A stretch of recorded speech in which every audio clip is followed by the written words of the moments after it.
Soy Erika Harris. Continuamos con nuestro tema de fundamentos y consejería bíblica. Hemos estado hablando de la planificación, hemos estado hablando del propósito de la consejería bíblica, de la Biblia como el texto fundamental para trabajar con las personas que acuden al consejero por un problema particular. Y hemos estado hablando básicamente de los aspectos previos al proceso de consejería en sí. En esta ocasión vamos a entrar directamente a hablar del proceso de consejería. Por supuesto que el proceso de consejería, desde un punto de vista profesional, puede tener diferentes nombres, y puede tener diferentes aristas, diferentes fases, diferentes etapas, diferentes momentos, y puede ser muy complejo, por supuesto. Sin embargo, yo quiero hablar de el proceso en sí de una manera sencilla, que sea manejable, que sea comprensible, aún para aquellos que no son profesionales de la psicología, porque este es un detalle importantísimo.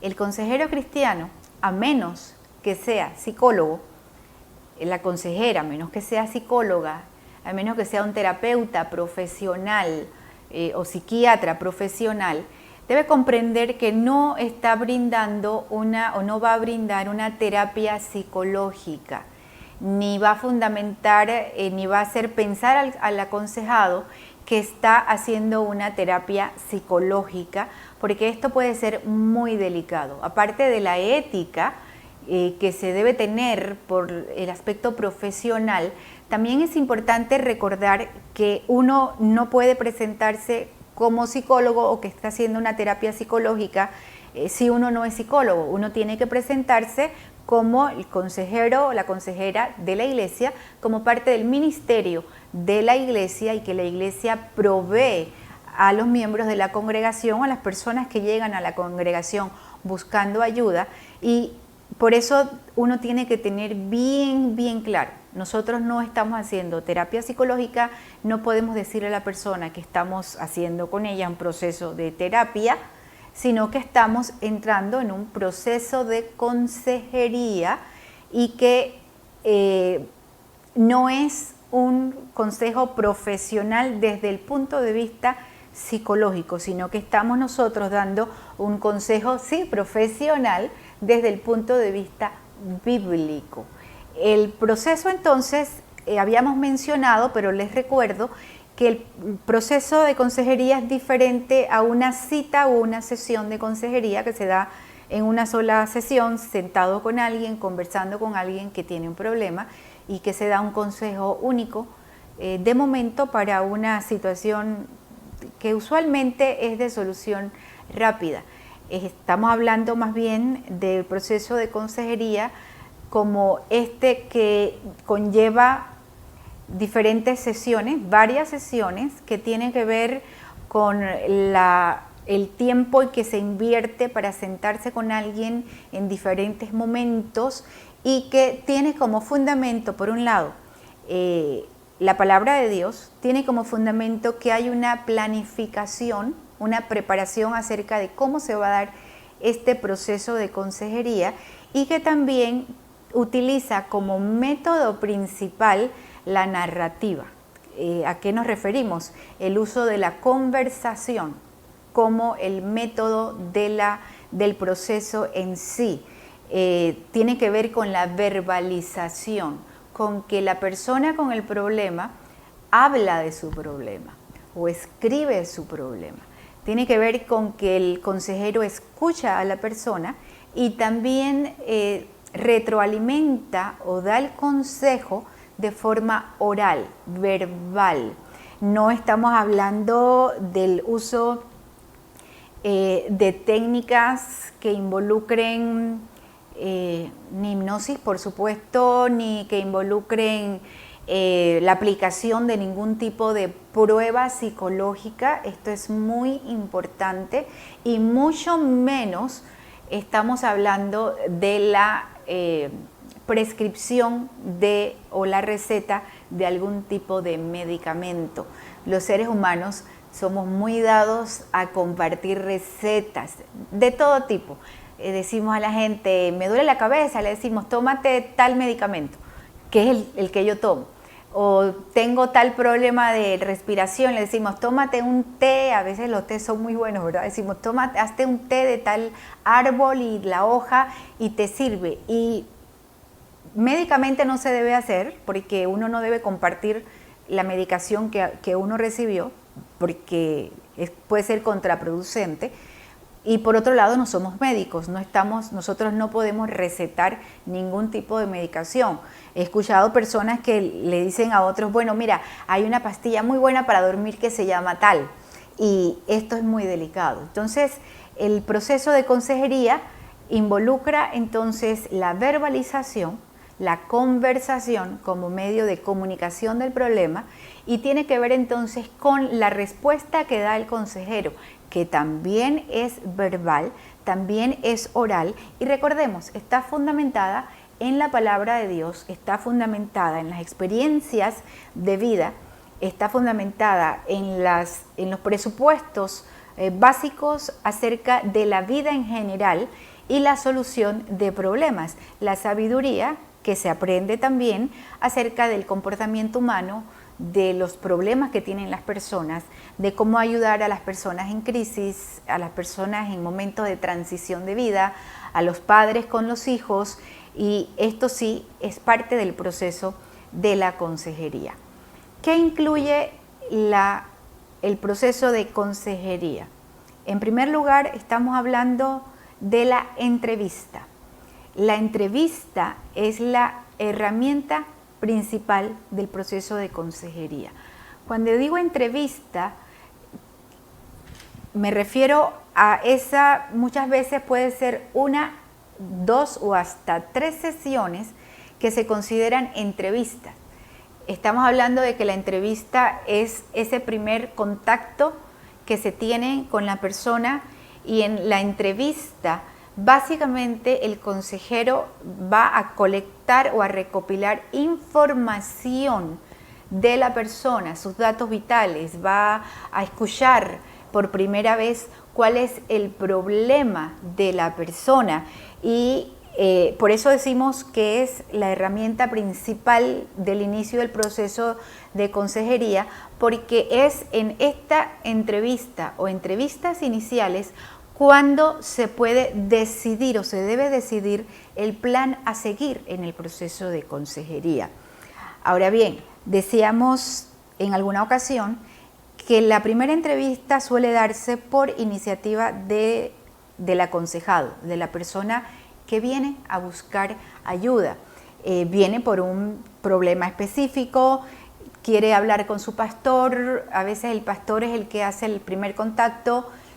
Si el pastor es el mismo o la misma que hace la consejería o que da la consejería, pues igual la entrevista se planifica, pero también puede darse que el pastor tenga una primera sesión, una primera entrevista con la persona, y entonces derive a la persona hacia las personas que en la iglesia ofrecen o brindan el ministerio de consejería. ¿Qué es importante en este primer contacto inicial? ¿Qué cosas se van a medir o se deben tomar en cuenta? En primer lugar, la necesidad de obtener información general. Información general es lo que uno puede llamar la ficha de vida o la ficha vital. Hay quienes le dicen ficha A. En términos terapéuticos hay muchos nombres de acuerdo de la corriente que se use, pero es básicamente la recolección de información general de la persona, sus antecedentes, su nombre, su edad, dónde nació, cuáles son los datos de su familia, por ejemplo, si sus padres están vivos, se trata de un adulto, si es un niño, quiénes son las personas responsables.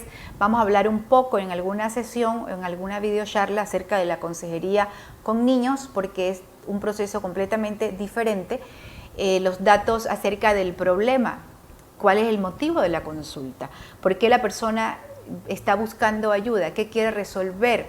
En esta primera entrevista también uno anota información sobre ¿Qué cosas ha intentado la persona para resolver el problema? Si es que ha intentado hacer algo. ¿Y quiénes son los actores principales en esta problemática? Usualmente en los problemas de las personas hay más de una persona involucrada. Si tiene que ver con relaciones matrimoniales, si tiene que ver con relaciones parentales o de padres, si tiene que ver con relaciones de trabajo, o también, es cierto, puede ser que el actor o la actriz, en este caso, sea el aconsejado únicamente y que su problema esté asociado o relacionado con situaciones de su propia vida, con eventos del pasado, con eventos de su infancia. Pero en esta sesión inicial, en esta entrevista, es importantísimo que el consejero se siente a obtener información. Ojo, sentarse a obtener información no es como quien llena una ficha en un banco o en un comercio. Se trata de otra cosa. El tomar la información entonces no es llenar una ficha como de una manera impersonal, sentarse y decir nombre, apellido, dirección, como si estuviéramos llenando un formulario en una entidad o una institución.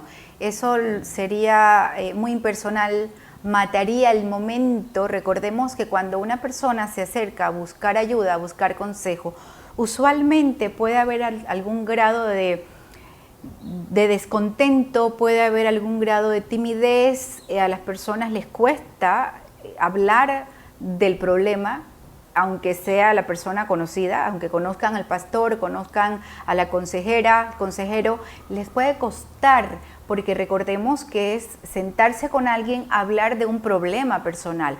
Nosotros no podemos hacerlo ver como algo meramente mecánico o técnico, porque eso puede interrumpir la disposición de la persona para contar, para desahogar, para sentir con nosotros y de parte de nosotros dos elementos que son importantes. El número uno, el elemento de la empatía, y número dos, un elemento que es una palabra que tiene un origen en otro idioma que llamamos rapport. Esto se da inicialmente, desde que uno comienza. Quiero explicarlo un poquito. La empatía no es como a veces uno escucha, no es ponerse los zapatos de otra persona, no es ponerse en el lugar de otra persona. Eso de una forma sencilla o realista no se puede hacer. Si yo me pongo los zapatos de otra persona, los voy a deformar o no me van a quedar. La experiencia no va a ser la misma. Y tampoco es cierto que yo me puedo poner en el lugar de otra persona y que con eso voy a sentir lo que la otra persona siente. La empatía no es sentir lo que la otra persona siente.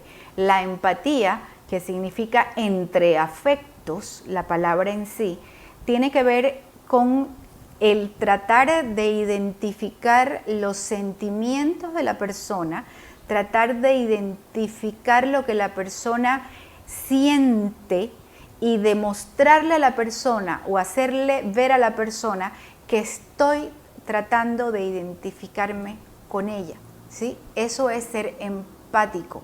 Estoy tratando de entender tus sentimientos y te demuestro que estoy intentando hacerlo.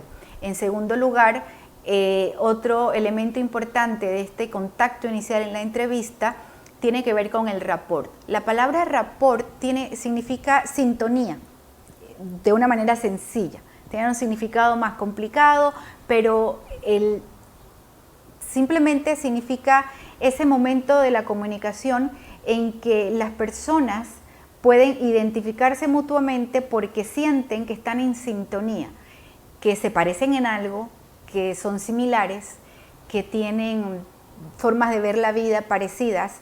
Esto es importante porque en la medida en que el aconsejado, la persona que viene por ayuda, pueda sentir, pueda identificarse con el consejero, va a ser mucho más sencillo que se dé de manera fluida el proceso de comunicación. Cuando el aconsejado siente que está en sintonía, que esta persona está en sintonía conmigo.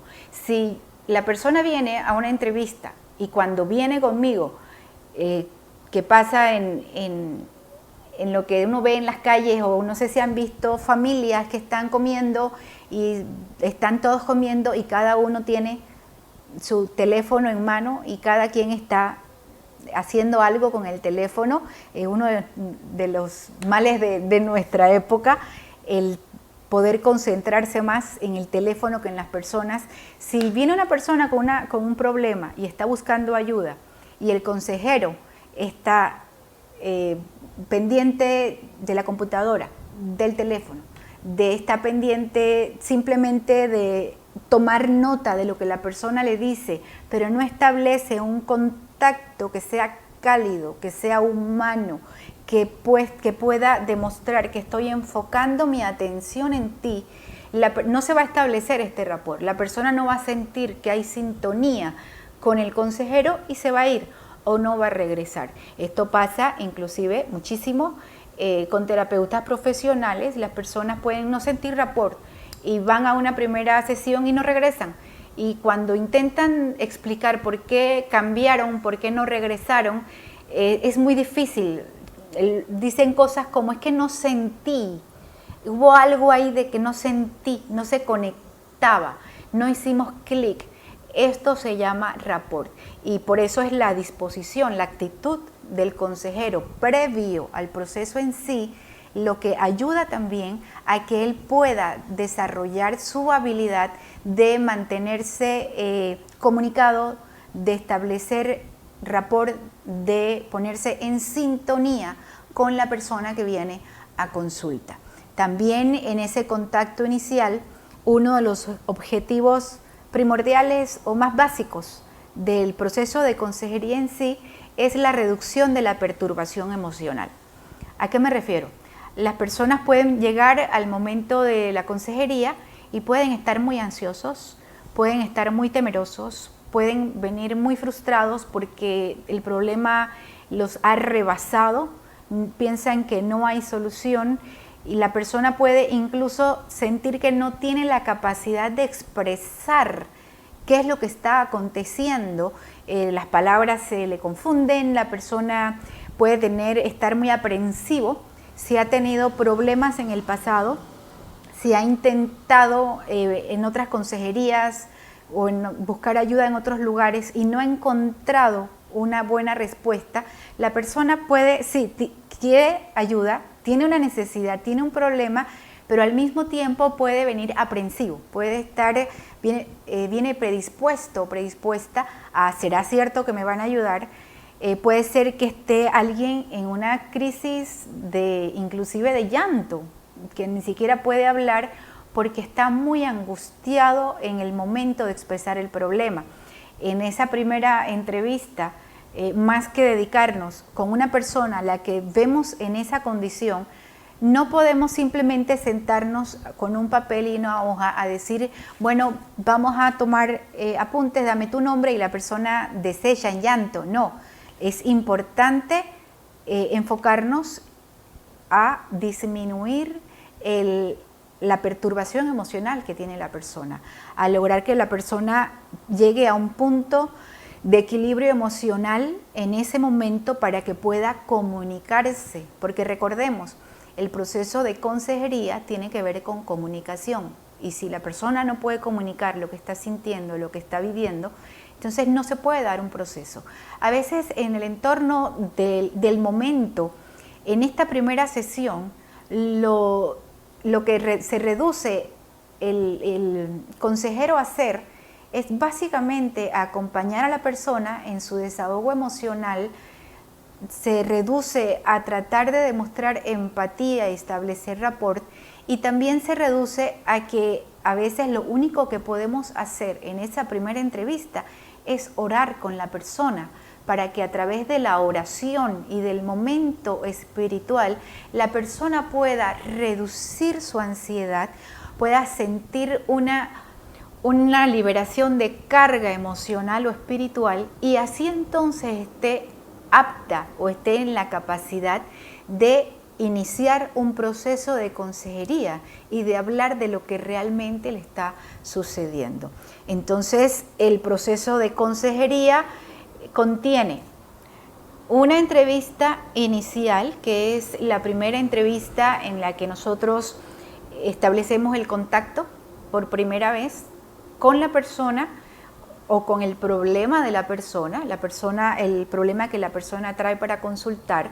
Es en esa primera sesión donde tomamos los datos básicos, la primera entrevista, tomamos los datos básicos tanto de la persona como de su contexto familiar, su contexto social, y tomamos algunos datos sobre el motivo de la consulta.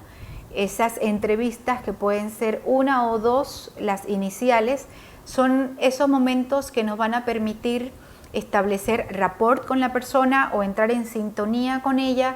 Son los momentos que nos van a permitir desarrollar o demostrar empatía, y también son los momentos que nos van a llevar a ayudar a la persona a reducir el grado de perturbación emocional.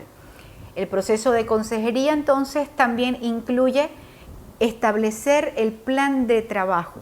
Una vez que uno escucha a la persona, conoce cuál es su situación, cuál es el problema que la está afectando, entonces uno ya puede sentarse a detallar con la persona cómo vamos a trabajar, cómo más o menos, cuáles van a ser los horarios, cuántas veces nos vamos a ver inicialmente, por ejemplo, por semana, con cuántas sesiones podríamos contar.